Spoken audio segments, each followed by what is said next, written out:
지금 이 영상을 보고 계신 분들 중에 최근 6개월 사이에 단골로 다니던 식당이나 카페가 갑자기 문을 닫은 경험 한 번쯤 있으시죠? 그냥 장사가 좀 안 됐나 보다 하고 넘기셨을 겁니다. 그런데 저는 오늘 그게 절대 그냥 넘길 일이 아니라고 말씀드리러 왔습니다. 2026년 2월 서울 종로의 골목을 걷다 보면 뭔가 이상하다는 걸 바로 느낍니다. 1년 전만 해도 점심시간마다 줄이 늘어서던 식당들이 줄줄이 문을 닫았어요. 유리창엔 임대문이라는 네 글자만 덩그러니 붙어 있고요. 불과 몇 달 전까지만 해도 그 자리에서 웃으며 음식을 내주던 사장님의 얼굴이 떠오르는 분들도 계실 겁니다. 그런데 이게 종로만의 이야기가 아닙니다. 강남도, 홍대도, 여러분이 사는 동네도 지금 똑같은 일이 벌어지고 있습니다. 지금 우리 경제에서 가장 약한 골이 바로 자영업이 무너지고 있습니다. 1997년 11월 21일을 기억하시는 분들이 많을 겁니다. 대한민국이 IMF에 구제금융을 신청하기 직전에도 상황은 지금과 놀랍도록 비슷했습니다. 거리의 활기가 사라지고 사람들이 지갑을 닫기 시작했죠. 상점들이 하나둘 문을 닫았고 그 자리엔 임대 문의 종이가 붙었습니다. 그때도 사람들은 말했습니다. 설마 우리나라가 망하겠어 하지만 결과는 참혹했습니다. 수많은 가장이 거리로 나앉았고 평생 일군 자산이 한순간에 증발했습니다. 멀쩡하던 기업들이 하루아침에 문을 닫았고 아무 잘못 없이 직장을 잃은 사람들이 거리로 쏟아졌습니다. 그 기억이 아직도 생생하신 분들이 많이 계실 겁니다. 지금 우리가 마주한 현실이 그때와 너무나 닮아 있어서 오늘 이 내용을 준비했습니다. 현재 자영업자 대출 잔액이 1138조 원을 넘어섰습니다. 이건 단순한 숫자가 아닙니다. 우리나라 자영업자 한 명당 평균 2억 원이 넘는 빚을 지고 있다는 뜻입니다. 그런데 더 무서운 건 금리입니다. 저금리 시대가 끝나고 가상금리 영향으로 5.8%대를 유지하고 있습니다. 한 달에 내야 할 이자만 100만 원 넘게 늘어난 분들이 수두룩합니다. 버티고 버티다. 이제는 한계점에 도달한 거죠. 당시에는 기업 부채가 문제였지만 지금은 가게와 자영업자의 빚이 우리를 짓누르고 있습니다. 개인이 감당할 수 있는 수준을 이미 넘어선 상태예요. 매달 벌어들이는 수익보다 은행에 갖다 바치는 이자가 더 많은 분들이 많습니다. 오늘 제가 드리는 이야기는 공포를 조장하려는 게 아닙니다. 현실을 직시하고 여러분의 소중한 자산을 지키기 위한 생존 매뉴얼을 드리려는 겁니다. 끝까지 집중해서 봐주세요. 당신의 미래가 걸린 이야기입니다. 그렇다면 지금 이 순간 어떤 업종들이 가장 먼저 무너지고 있을까요? 첫 번째로 살펴볼 곳은 대한민국 자영업의 상징 치킨집입니다. 예전에는 은퇴하면 치킨집이라는 공식이 당연하게 받아들여졌죠. 퇴직금 들고 치킨집 차려서 노후를 준비한다는 이야기 주변에서 한 번쯤 들어보셨을 겁니다. 하지만 지금 그 공식은 완전히 깨졌습니다. 서울 강북에서 10년 넘게 치킨집을 운영하던 50대 박 사장님 이야기를 드릴게요. 2023년에 2억 원을 들여 매장을 깔끔하게 리모델링했습니다. 그때만 해도 대출금리는 3%였고 닭 한 마리 원가는 5,000원대였어요. 배달앱 수요도 꾸준했고 장사만 열심히 하면 충분히 빚 갚고 수익 낼 수 있다고 믿었죠. 실제로 2023년까지는 어느 정도 버텼습니다. 그런데 2026년 지금은 상황이 완전히 달라졌습니다. 닭 한 마리 원가가 7,500원을 넘어섰습니다. 식용유와 밀가루 가격은 1년 전보다 2배 가까이 치솟았어요. 여기에 배달 플랫폼이 떼어가는 수수료가 정말 무섭습니다. 치킨 한 마리를 팔면 배달비와 각종 수수료를 떼고 나서 사장님 손에 남는 돈이 고작 4,000원 남짓입니다. 여기서 임대료와 인건비를 내고 나면 남는 돈이 거의 없어요. 오히려 매달 200만 원씩 적자가 납니다. 2억 원 대출에 대한 이자도 금리가 6%대까지 오르면서 매달 150만 원을 넘어섰습니다. 버티다 못한 박 사장님은 결국 지난달에 가게 문을 닫았습니다. 평생 모은 퇴직금 3억 원이 흔적도 없이 공중분해됐습니다. 10년 넘게 하루도 빠지지 않고 열심히 일한 결과가 이겁니다. 이게 박 사장님만의 이야기가 아닙니다. 지금 치킨집 사장님들이 겪는 고충은 비단 돈 문제뿐이 아니에요. 하루 12시간 넘게 뜨거운 기름 앞에서 일하는 고된 노동이 이어지는데 돌아오는 보상은커녕 빚만 늘어가는 현실에 자괴감을 느끼는 분들이 많습니다. 프랜차이즈 본사에서 요구하는 각종 비용도 만만치 않아요. 인테리어 비용부터 원재료비까지 본사의 정책을 따르다 보면 남는 게 없습니다. 예전처럼 노력하면 성공한다는 말은 이제 전설 속의 이야기가 됐어요. 지금 치킨 창업을 고민 중이시라면 반드시 다시 생각해 보셔야 합니다. 이 시장은 레드오션을 넘어선 레드오션입니다. 배달 비중을 조절하거나 고정비를 극단적으로 줄이는 전략 없이는 평생 일군 자산을 한순간에 잃을 수 있다는 사실을 명심하셔야 합니다. 치킨집 다음으로 살펴볼 곳은 골목마다 서너 개씩 자리 잡고 있는 저가 커피 전문점입니다. 겉으로 보면 항상 손님이 북적이고 잘 되는 것처럼 보이죠. 줄을 서서 기다리는 손님들, 바삐 돌아가는 기계 소리, 활기찬 분위기 하지만 실제 속사정은 전혀 다릅니다.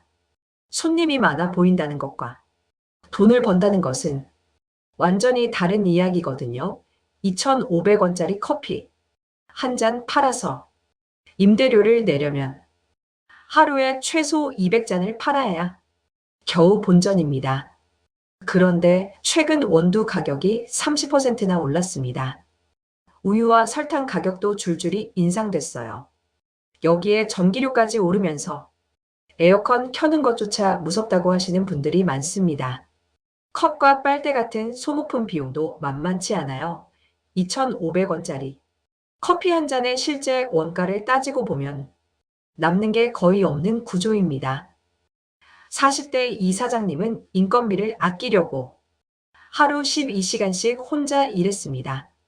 개점부터 마감까지 화장실 갈 시간도 없이 혼자서 모든 걸 감당했죠.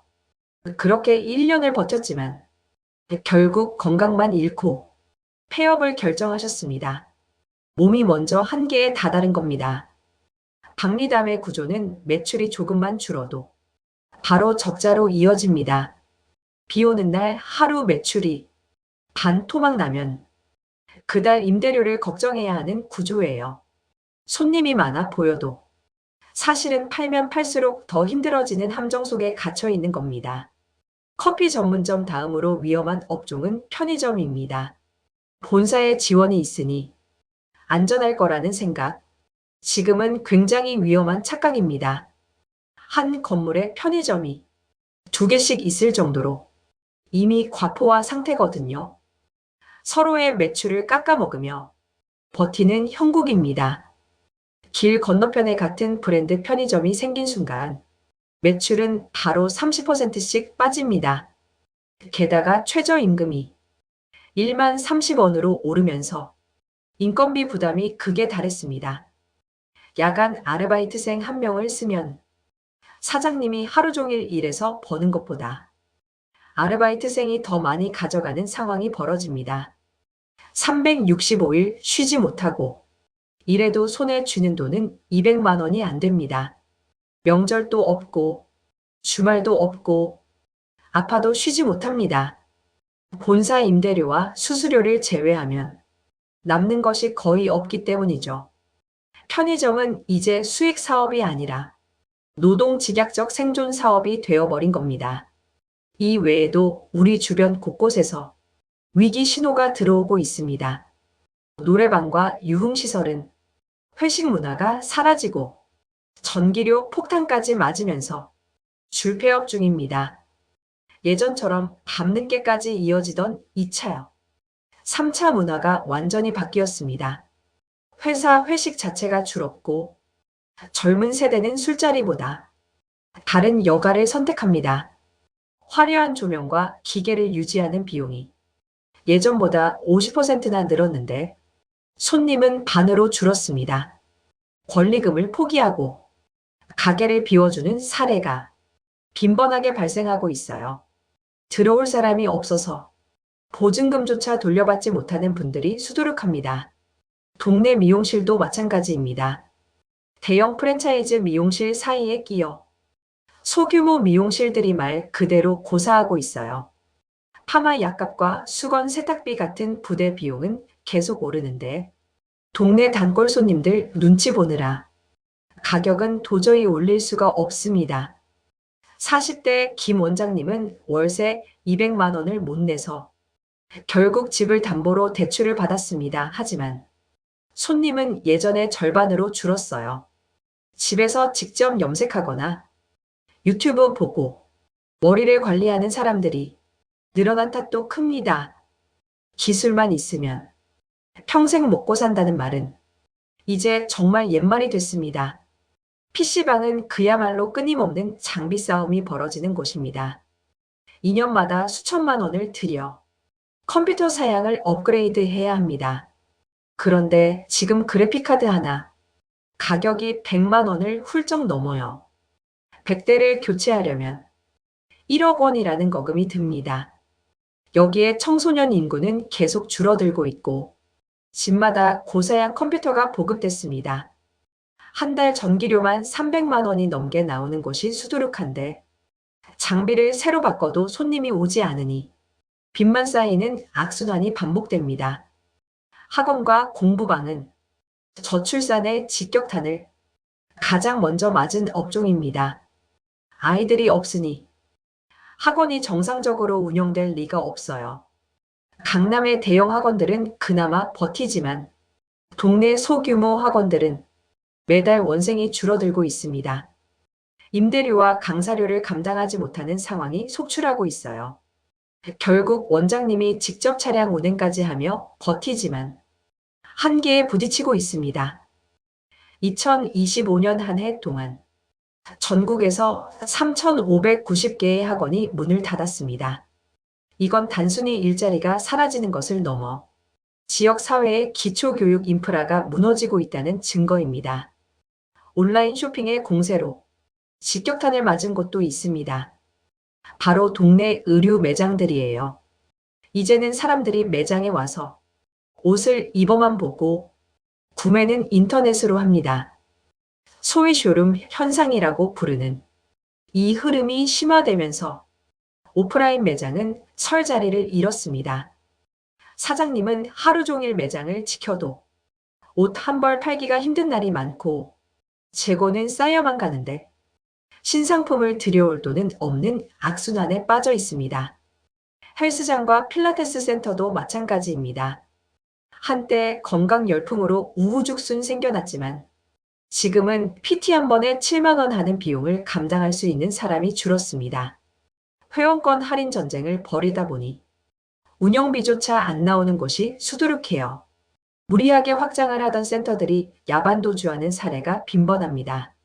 뉴스에서 헬스장 목티라는 단어가 자주 등장하는 이유, 그 이면에는 감당할 수 없는 임대료와 인건비의 압박이 있습니다. 서비스업부터 교육업까지 어느 하나 안전한 곳이 없습니다. 진입 장벽이 낮다는 장점이 이제는 독이 되어 돌아오고 있는 셈이에요. 누구나 할 수 있다는 말은 누구나 망할 수 있다는 경고와도 같습니다. 통계에 따르면 신규 창업자의 절반 이상이 1년 내에 문을 닫습니다.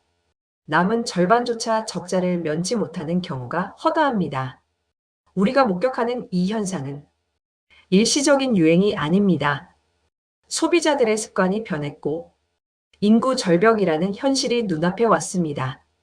시대의 흐름과 구조적인 변화가 자영업자들을 벼랑으로 밀고 있는 겁니다. 그렇다면 우리는 이 위기를 어떻게 대처해야 할까요? 지금부터 구체적인 생존 전략 세 가지를 말씀드리겠습니다. 첫 번째 전략은 현금 비중을 최소 30% 이상 확보하는 것입니다. 1997년 IMF 당시 살아남은 사람들의 공통점이 뭔지 아십니까? 바로 현금을 쥐고 있던 사람들이었습니다. 경제가 흔들리고 자산 가치가 폭락할 때 현금은 단순한 돈 이상의 가치를 가집니다. 모두가 자산을 팔려고 아우성칠 때 현금을 가진 사람은 헐값에 나온 우량 자산을 살 수 있습니다. 위기는 준비된 자에게 엄청난 기회가 되기도 하거든요. IMF 이후에 자산 규모를 몇 배로 키운 사람들이 바로 그런 사람들이었습니다. 지금 주식이나 부동산 시장도 변동성이 커서 한치 앞을 내다보기 힘듭니다. 이런 시기에는 수익을 내는 것보다 자산을 지키는 것이 훨씬 중요합니다. 갑작스러운 폐업이나 소득 감소에 대비해 최소 6개월치 생활비는 따로 떼어두셔야 합니다. 많은 전문가가 강조하는 이 30%의 원칙은 생존을 위한 최소한의 방어선입니다. 소비를 줄이는 것은 고통스럽지만 위기를 넘기기 위한 유일한 방법일 수 있습니다. 매달 나가는 고정 지출 중에서 줄일 수 있는 것이 무엇인지 꼼꼼히 살펴보세요. 쓰지도 않는 구독 서비스, 중복으로 가입한 보험, 자동 결제되는 각종 멤버십, 이런 것들이 매달 얼마씩 빠져나가는지 지금 당장 통장 내역을 확인해 보세요. 작은 돈처럼 보여도 1년으로 따지면 수백만 원이 되는 경우가 많습니다. 조급함에 쫓겨 무리하게 투자에 나서는 것은 지금 이 시기에 굉장히 위험한 선택입니다. 주변에서 누가 어디에 투자해서 돈을 벌었다는 이야기가 들려와도 지금은 내실을 다지며 때를 기다려야 하는 인내의 시간입니다. 한 달에 단 50만 원이라도 좋습니다. 그 작은 차이가 위기의 순간에 엄청난 결과의 차이를 만들어냅니다. 현금은 위기의 파도를 넘게 해줄 구명조끼입니다. 파도가 높을수록 구명조끼의 소중함은 더욱 커지는 법이에요. 두 번째 전략은 대출 구조를 지금 당장 냉정하게 점검하는 것입니다. 현재 변동금리 대출을 쓰고 계신다면 지체하지 말고 주거래 은행으로 가셔야 합니다. 금융감독원 자료 기준으로 현재 자영업 대출 금리는 5.8%대를 유지하고 있습니다. 단순히 숫자로만 보면 크게 느껴지지 않을 수 있어요. 그런데 실제로 계산해 보면 이야기가 달라집니다. 2억 원을 빌렸을 때 금리가 4.5%에서 6%로 오르면 연간 이자만 300만 원이 추가로 나갑니다. 한 달에 25만 원인데 이 돈이 1년, 2년 쌓이면 가족의 생활 수준이 완전히 달라집니다. 자녀 교육비가 줄고 식비가 줄고 결국 삶의 질 전체가 내려앉게 됩니다. 은행은 먼저 알아서 도와주지 않습니다. 여러분이 먼저 움직여야 합니다. 고정금리로 전환이 가능한지 먼저 확인하세요. 지금처럼 금리가 불안정한 시기에는 변동금리보다 고정금리가 훨씬 안전합니다. 신용 점수가 올랐거나 소득이 증명된다면 금리를 깎아달라고 요구하는 금리 인하 요구권을 행사해 보세요. 이 제도를 모르는 분들이 아직도 많은데 법적으로 보장된 권리입니다. 행사하지 않으면 아무도 먼저 깎아주지 않아요. 새출발기금 같은 정부의 채무 조정 프로그램도 꼼꼼히 살피시기 바랍니다. 원금 상환을 유예받거나 금리를 낮춰주는 프로그램들이 있는데 신청 기간이 정해져 있는 경우가 많아서 놓치는 분들이 많습니다. 소상공인시장진흥공단이나 지역 신용보증재단의 문도 두드려 보세요. 전문가의 조언을 듣는 것만으로도 막막했던 마음에 한 줄기 빛이 보이기 시작할 겁니다. 불필요한 대출은 과감히 정리하고 고금리 대출부터 우선 상환하는 것이 이자 비용을 줄이는 가장 빠른 방법입니다. 어디서부터 시작해야 할지 막막하시다면 지금 당장 내가 가진 대출을 금리 순서대로 나열해 보는 것부터 시작하세요. 가장 이자가 비싼 것부터 갚아나가는 것. 그것이 가장 단순하고 효과적인 전략입니다. 대출 관리는 단순히 빚을 갚는 것이 아닙니다. 내 자산을 지키는 투자입니다. 소상공인을 위한 만기 연장이나 상환 유예 조치도 수시로 발표되고 있습니다. 이러한 정보를 놓치지 않도록 경제 뉴스를 꾸준히 확인하는 습관도 중요합니다. 정보가 곧 돈이고 정보가 곧 생존인 시대가 됐으니까요. 세 번째 전략은 지금 당장 수익 파이프라인을 하나 더 만드는 것입니다. 이제는 하나에만 모든 것을 거는 위험한 도박을 멈춰야 할 때입니다. 전통적인 자영업의 틀에서 벗어나 변화하는 세상에 발을 맞춰야 합니다. 고객들은 이미 스마트폰 속에서 정보를 찾고 물건을 구매하고 있습니다. 그 흐름에 올라타지 못하면 경쟁에서 뒤처질 수밖에 없어요. 자영업을 하시더라도 온라인 판매를 병행하거나 자신의 노하우를 담은 전자책이나 강의를 만들어 보세요. 스마트 스토어나 쿠팡 같은 플랫폼에서 자신의 제품을 판매하는 것도 방법입니다. 유튜브나 블로그로 가게를 홍보하면서 광고 수익까지 함께 얻는 자영업자들이 실제로 늘고 있습니다. 자신의 가게를 홍보하는 동시에 부가적인 광고 수익까지 얻는 일석이조의 효과를 누리는 거죠. 배달 대행이나 자신의 전문 기술을 활용한 부업도 부끄러운 일이 아닙니다. 오히려 위기에 유연하게 대처하는 현명한 생존 전략입니다. 월 50만 원의 부수입이 지금은 작게 느껴질 수 있습니다. 하지만 거센 위기 상황에서 이 돈은 여러분 가정을 지키는 생명줄이 됩니다. 완벽한 준비가 아니어도 됩니다. 지금 당장 작게 시작하는 용기가 무엇보다 중요합니다. 새로운 기술을 배우는 것이 어렵게 느껴져도 포기하지 마세요. 하나가 막히면 다른 길을 찾겠다는 유연한 사고방식. 그것이 지금 이 시대를 살아가는데 가장 필요한 역량입니다. 다시 한번 말씀드립니다. 제2의 IMF가 올지 안 올지는 아무도 장담할 수 없습니다. 하지만 위기의 징후는 이미 우리 곁에 선명하게 나타나고 있습니다. 백화점의 명품 매출이 줄어들고 재래시장 상인들의 한숨 소리가 골목마다 깊어지고 있습니다. 2026년의 풍경은 1997년과 너무나 닮아 있습니다. 1997년 당시 끝까지 살아남은 사람들은 특별한 천재가 아니었습니다. 단지 경제가 보내는 신호를 빠르게 읽고 남들보다 먼저 대비했던 사람들이었습니다. 반대로 무너지고 고통받았던 사람들은 설마하며 아무것도 하지 않았던 이들이었습니다. 오늘 이 영상을 끝까지 보신 여러분은 이제 중대한 선택을 하셔야 합니다. 철저하게 준비해서 기회를 잡을 것인가? 아니면 불안에 떨며 시간을 보낼 것인가? 시간은 우리를 위해 멈춰 서서 기다려주지 않습니다. 지금 당장 통장 잔고를 확인하고 불필요한 지출을 하나씩 줄이고 대출 구조를 점검하고 새로운 수익의 파이프라인을 설계하세요. 준비된 사람에게 위기는 인생을 역전시킬 최고의 발판이 됩니다. 위기라는 구름 뒤에는 항상 밝은 태양이 기다리고 있습니다. 지금 바로 시작하세요.